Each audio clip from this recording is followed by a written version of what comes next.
د افغانستان په هرات کې یوې ښځې ریسټورنټ جوړ کړی دی چې یوازې ښځې ورته د خوړو او ساتیري لپاره ورځي.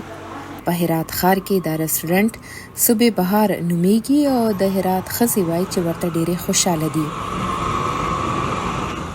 امروز بعد از مدت‌ها تونستم ما ته ډیره موده پس له خنډونو څخه د راوتو او په یو خوندي ځای کې د ناستې موقع میلاو شوه.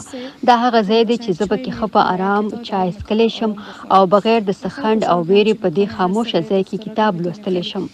زه خوشحاله یم چې د جینکو لپاره داسې یو ځای شته چې پکې هغوی بغیر د څه تکلیفه خوراک کولی شي، خپلو ملګرو او کورنیو سره لیدلی شي، د کورنۍ ښځو سره ساعتېرۍ کولی شي او ګټور کتابونه لوستلی شي. هم که تونست اونجا از کتابایی که اینجا هسته استفاده مفید کنم. په افغانستان کې د طالبانو په واک کې تر راتللو وروستو له شپږم ټولګي پورته د جینکو په تعلیم بندیز ولګول شو. ښځې په یو شمېر سرکاري او ټولو غیر سرکاري ادارو کې له کاره منې کړل شوې. د دې ترڅنګ د ښځو سالونونه هم بند کړل شو. د حالاتو نه یوازې ښځې تر کوره محدوده کړې بلکې د کار نه کول له وجې د هغوی مالي مشکلات هم زیات کړل.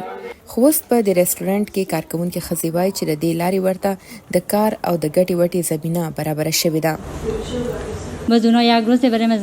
زما ډیر شوق و چې یو رستورانت خلاص کړم. دا به مې ویل چې ارمان مې دی چې زما هم یو رستورانت وي. هم مې دې شوق زاړه کړم چې دا رستورانت خلاص کړم. دا یوازې د ښځو لپاره دی. ښځې دلته راتللی او خوراک کولی شي. دغسې د دې رستورانت له لارې ښځو ته د کار موقع هم ترلاسه شوې ده.